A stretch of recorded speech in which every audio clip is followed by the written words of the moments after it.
podcast. I am Not Great Parent Molly. This is Not Great Parent Nathan. Yes. And we have another Not Great Parent Jason Collins with us today. Thanks for informing me. I know. Yes. Happy Halloween, guys. Yes. Happy Halloween. Happy Halloween. I know. It's a busy week at my house with little kids. True. Tell me, when you guys were little, what was your favorite costume you would get? Oh, wow. Favorite costume? That is interesting. I don't know. I'm nostalgia here. gonna give you one that's gonna date me. Okay. I dressed up as Pac-Man.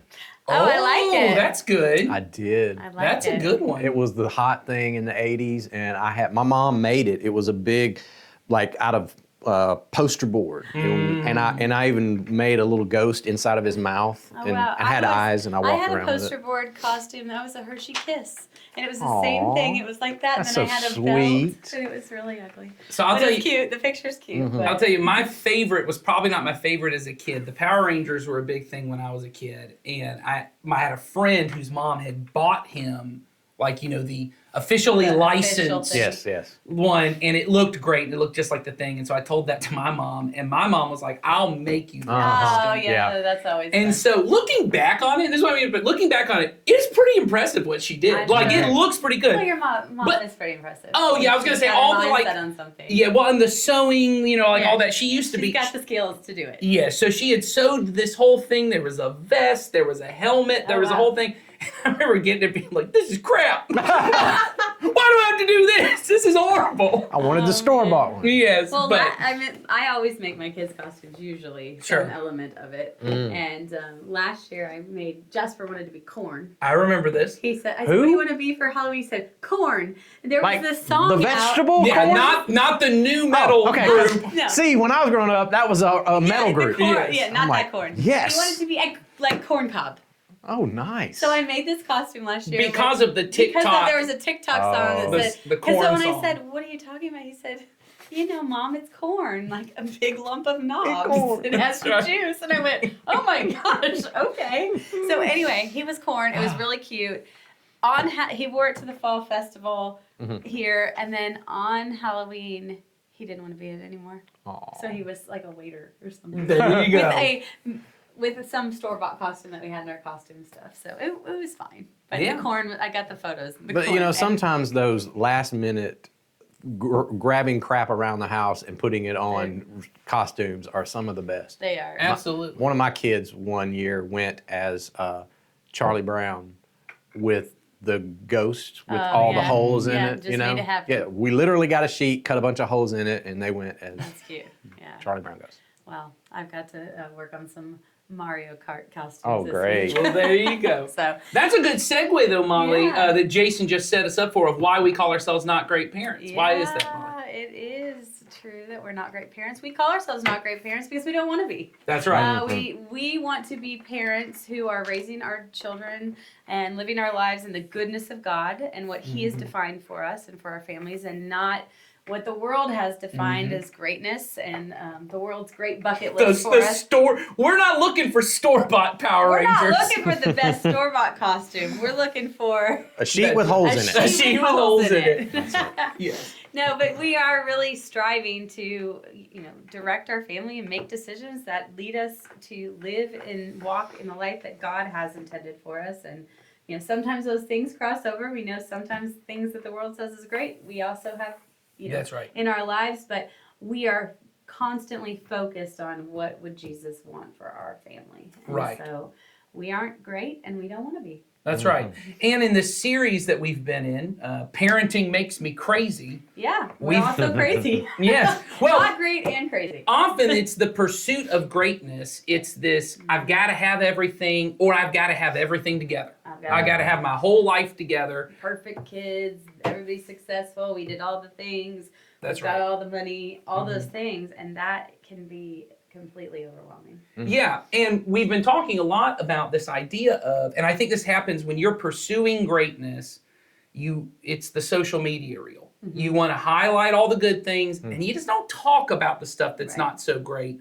But, and in particular, what we've said in this series, I think in our previous episode about mental health, most of us, when we talk about mental health, we're not even talking about the things that make us healthy. Most of the time, when we say mental health, we're talking about things we think make us unhealthy. Right. When I say, hey, I want to talk about mental health, I want to talk about the anxiety My or stress level. the stress or the depression. And what often happens when I'm pursuing greatness is there's this part of me that goes, don't even talk about that. Just push that aside. Don't deal with it. But then, as often happens, and this is why we have Jason on our episode, eventually you not talking about it creates different and bigger problems that at some point you're going to have to deal with. And many of us have, all three of us at different times, have had to end up in a counselor's office or with a pastor, and you sit and you talk about, my great life has gotten unmanageable, and what can I do? And so, Jason, for people, I think most people who've listened, because we've had Jason on in this series, and we know you guys never miss an episode. That's right. Yeah, you've never missed one. Never. So you of course definitely you've seen missed one of the Jason. other ones that Jason was on. Good point. We are great. Yeah.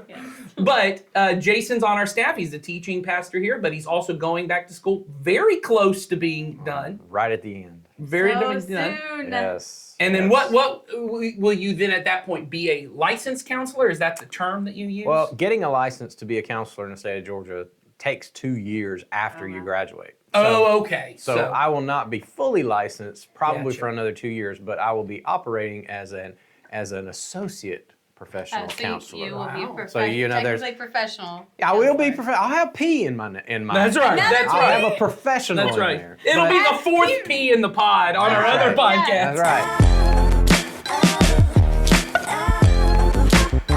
I'm in an internship now to earn my degree, so I'm counseling more than anything else that I do in my week.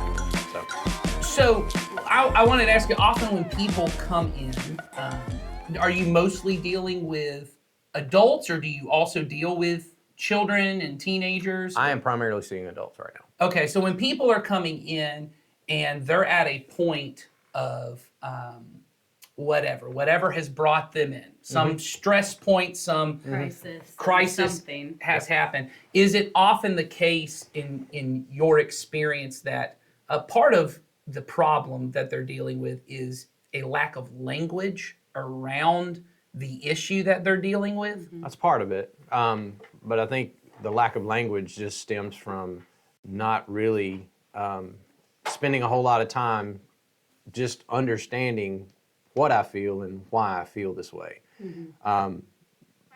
Most of the time, we spend a lot of time just getting comfortable with emotional language. But it's more than that. It's not that I don't even have the words. It's that I don't even really understand what it is that I'm going through. I just know I don't like it. Right. That's usually the thing. It's created what we talk a lot in here, a friction within you. Yeah, It's created yeah. a unsettling anxiety or something that. And I will say this, typically what brings people into the counseling room is not the thing that we wind up dealing with.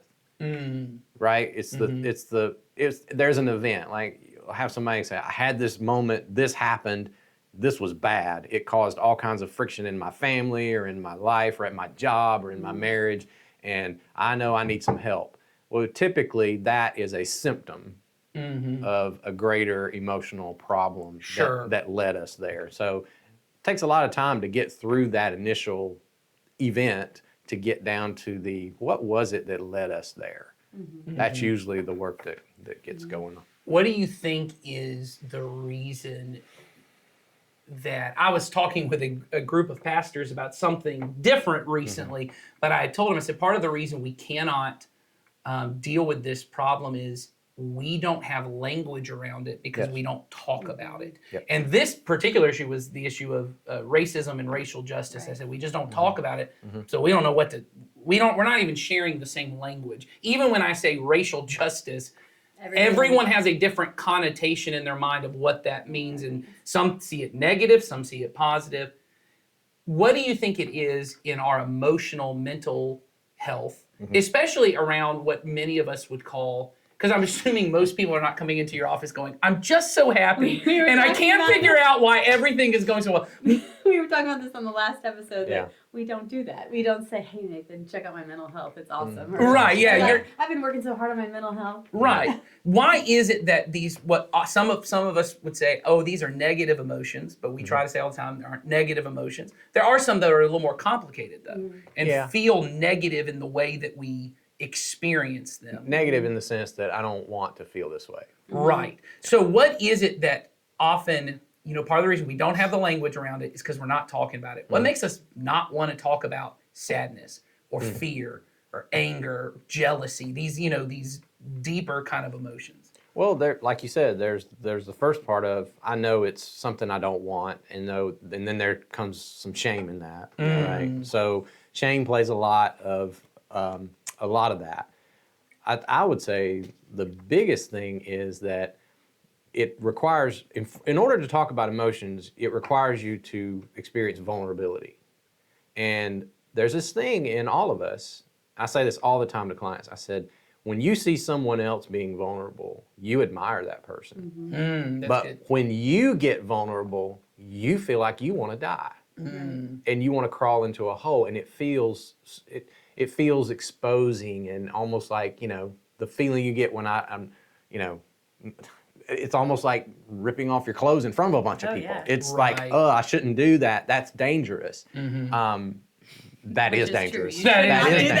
that. You should not do You that. should not do In front of that. a bunch of people. But I'm using that as an example of how Yes, it but feels. that vulnerability, that feeling. Yeah, and so in order for me to actually talk about negative emotions, I have to experience that little bit of that feeling of I'm exposed here, which requires me to actually do it in a space where I feel a measure of safety. And that's what always is the first phase of any good counseling practice, is establishing safety, especially when you're dealing with someone who's been through trauma. The very first stage is establishing safety, and sometimes that takes a long, long time, because until I feel safe, I will not expose myself, and I won't be vulnerable with you, because if you're not safe, then it's a dangerous thing to do. So establishing safety is very important. Then once you get the safety and you feel comfortable and you get agreement from everybody, this is what we're going to do, then we can get down into the really deep stuff, the hard stuff, the negative stuff, the embarrassing stuff, and do it in a way where I bring it out on the table, I look at it, and I analyze it, and all the things that I need to do to realize, okay, I can deal with this. I know how to handle this, and I know who I can express this to, and feel safe and get acceptance and deal with all the shame. And then you can come out and have a better way of actually living and experiencing that emotion. It's not avoiding it. And that's the key. Most people, when they come in, they say, I feel anxious. I don't want to feel anxious. And part of what I need help them work through is, no, you're going to feel anxious. Right. There's no way. I mean, we talk about fear because it's Halloween. You're not going to get through your life without experiencing a measure of fear. No, Right? we've talked about how some of that is healthy. Yes, God put that in you, and that's part of your brain, the amygdala. It alerts you to fear to keep you safe. Right. So what you have to understand is, yes, fear is an emotion I don't want to feel, but it is there for a reason. And if I understand it, I can, and I always, my image with clients is emotions are like waves in the ocean. Right. If you go and stand in the ocean, you can try as much as you want to stop that wave from hitting you. You will not succeed. Right. You can fight against that wave, and it will probably knock you down. But, and you know this experience if you spend any time in the ocean, if I anticipate the wave, I catch it, and I ride it, Right. it will lead me to the shore where there is calm. And so I often talk about how do you ride your emotions? Because you're going to feel fear, you're going to feel anger, you're going to feel sadness, all those things. They're natural, but if you learn how to cope within them, you can't. They're all temporary. Every emotion is temporary, right? Now some last longer than others, and some need to be Sure. dealt with in different ways. That's not beside the point. But they all will subside if you learn how to cope.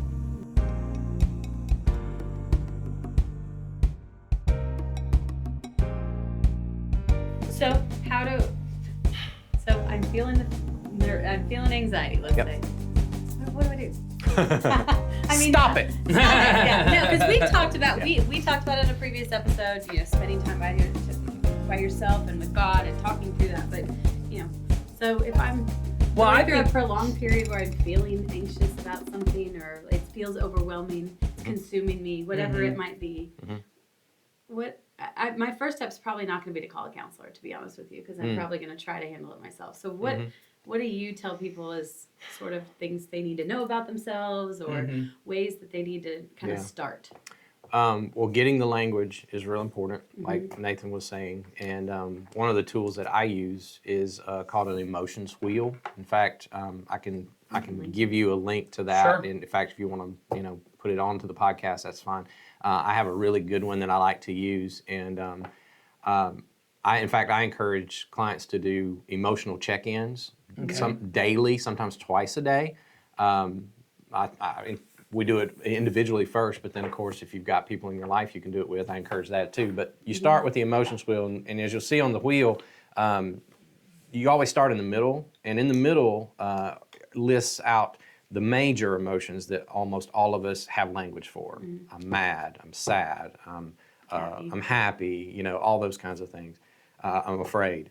And so that's where you always start, because almost everybody can identify those words. But once you go out there's a second level, and it's connected to each. So if you look at sad, you'll see it's blown out into several other emotions that better describe what sadness feels like. And so you start there and you move out and say, now, which one of these words actually captures what I'm feeling right now? And once you find one or two of those, the next step, and the most important step, is go all the way out to the outer ring. And then it goes into even more detail. And once you get out there, it starts to actually get to the source of the emotion, of what caused me to feel this way, or what happened to me that made me feel this way. So I may not be just angry, I may be feeling disrespected. And that means there was someone else, or there was some situation that took something away that I felt like I earned or I deserved, meaning the respect that I earned. Okay, what is that about? And now I can talk about the event, or the motivator, or the catalyst that led me into that anger. Does that make sense? Oh, totally. And so I always say, every day, just sit down and just go, what's the primary emotion that I'm feeling right now? Find it in the middle, and then go out as far as you can. And then once you get out there, sit with that and ask questions of yourself, not in an accusatory way of you're bad for feeling anger. No, what happened? What did someone say? What happened to me today? What did someone do that led me to that? And where did that come from? And that just is the starting point. That just at least starts to give you language to actually talk about not just what I'm feeling, but where it came from and what it's doing to me. I think it's a super helpful tool. I mean, I had never really seen it, and then I started working here a year ago, and on my very first day, John happened to give it to me because he knows me well and knows that I have a hard time identifying feelings, and he said, I just saw this and thought you would like it. And so I had it I took it home and used it, and then we've talked about it in some other things that we've done, and we did a parenting seminar that included it, and I have it hung up next to my desk, and I try to do that because I am quick to just say those middle emotions, and especially some of the negative ones. If I say that I'm mad or angry or whatever, I often don't know that that's actually what I'm fully feeling. It's just that's the only word I can come up with. There's an angst in me, and so it does help to get to that outer band and kind of look at, what is it that's really that's really got me. And the good news is, once you start to do that emotional work, you're better set up to start to anticipate those kinds of situations. If you start to see something, if you do a daily or twice a day check-in, and you start to see the same thing showing up over and over and over again, then you start to get to know yourself a little bit better, how I'm showing up in my world, and what the environment that I'm in, the people that I'm around, what are they evoking within me? And you will be better equipped to say, well, okay, there may be some things I need to change about how I'm showing up, but also maybe the places and the situations I'm showing up in Yeah. that might need to change, or at least the way I'm approaching them. If every time I go out to the grocery store, I walk away annoyed at the people who did not cooperate with me, Right. well, that says something. About Right. you. Also, it might say something about the environment you're in. It probably has more to say to do with you, Yes. Right. right? And so now I can go, well, what is that about me Mm-hmm. that always leads me to that emotion every time I'm in that situation, or with a person, or in my marriage, or whatever.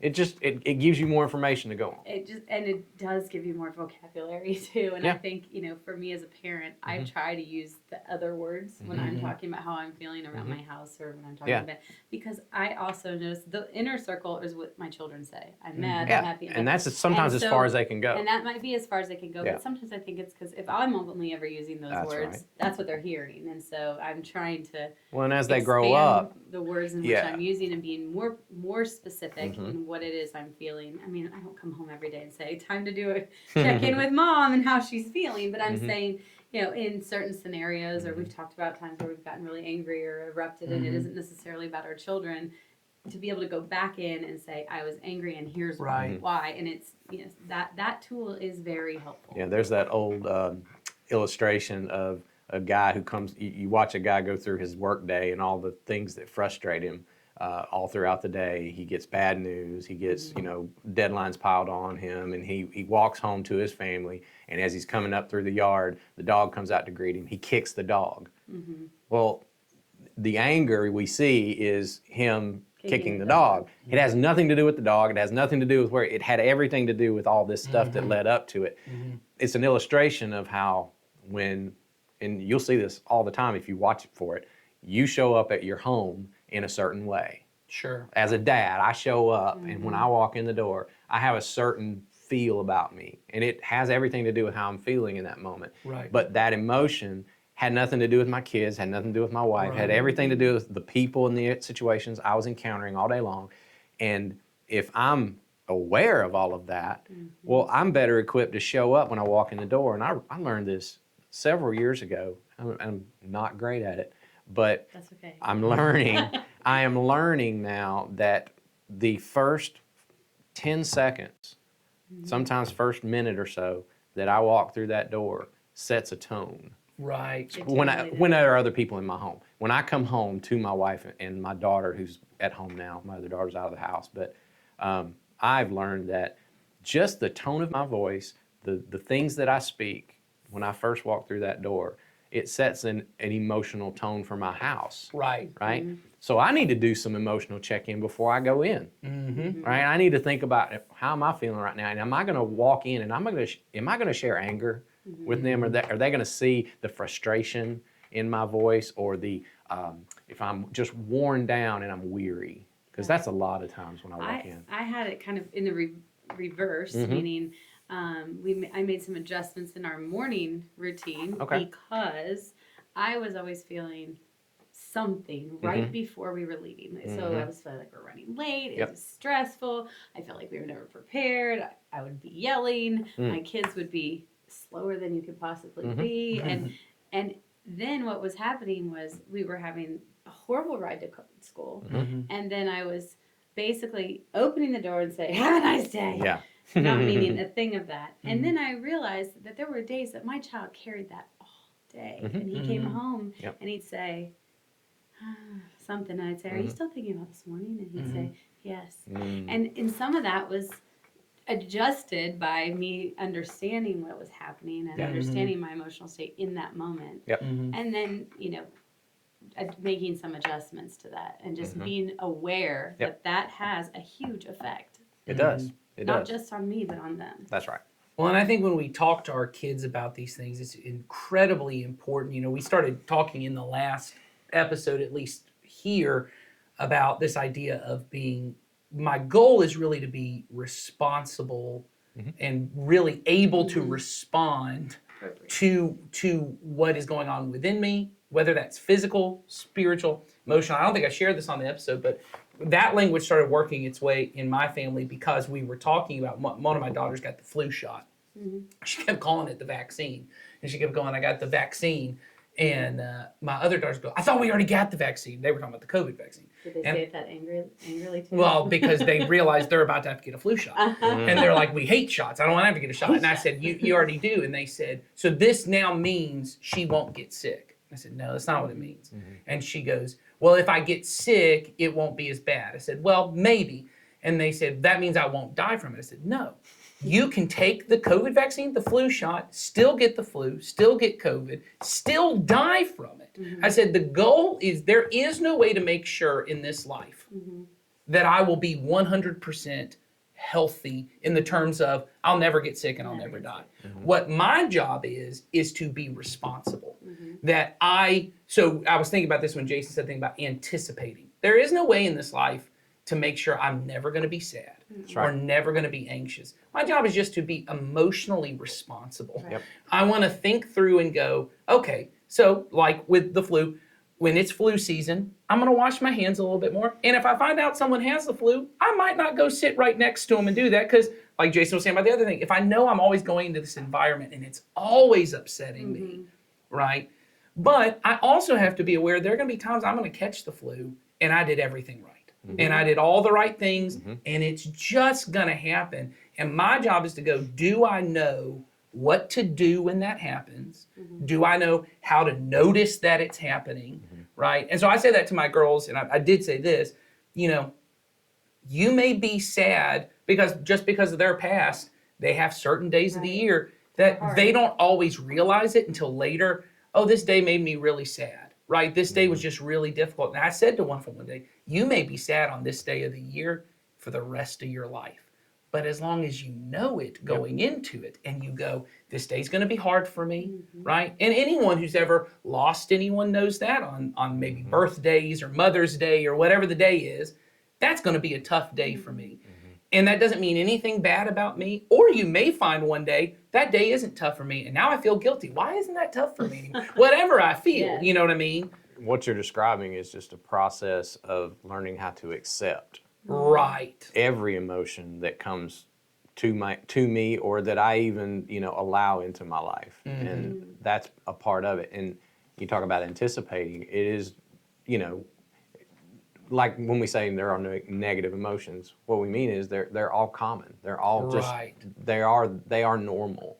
And so to look at that thing and say that it's bad and I should run from it, no, it's a part of your life. It is something to be managed. It is something to be aware of. Just like you said, a sickness that exists in our world. There's, there are things I can do to avoid it, but one day I'm going to catch it probably. And so what do I do then? Right. And if I have a game plan, a lot of times what I find people are, they just don't live with any kind of awareness and a sense of acceptance. So as soon as the anxiety or as soon as the sadness or fear hits them, it's just like, where did this come from? I don't know what to do. But if you start out going, this is normal. This is going to come. And this is the important part. There are things that I have in my life that actually help me cope with them. Right. It doesn't mean you're getting saddled with that emotion No, and it forever. doesn't mean you're weak to have to go to those things. Because that's what I shouldn't have to do all those things to find joy again. Well, that's how you found it in the first place. That's right. So what are the people? What are the things in your life that you give to your body and your soul and your mind that actually promote joy? Lean back on those things. So I spend a lot of time in sessions going, okay, talk about the last time you felt the way you want to feel. What were you doing? Who were you with? What was around you? And we go through those kinds of lists and say, well, why don't you go back to those things? Right. And it's almost like, I shouldn't have to do that. Well, you're a human being.